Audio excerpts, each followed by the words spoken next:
Praise the lord. ఈరోజు దేవుని వాక్యము కీర్తనలు 18 చూసుకుందాం. యెహోవా నా బలమా, నేను నిన్ను ప్రేమించుచున్నాను.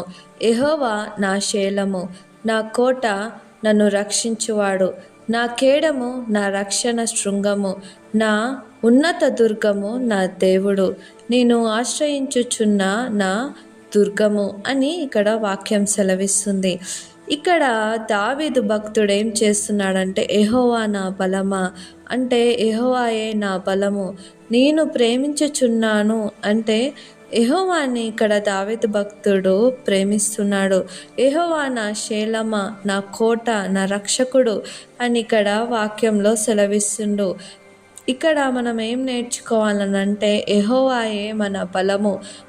ఇక్కడ దావీదు దేవుని గురించి ఎంత చక్కగా వివరిస్తున్నాడంటే ఆయన రక్షకుడు అని ఇక్కడ సెలవిస్తుండు.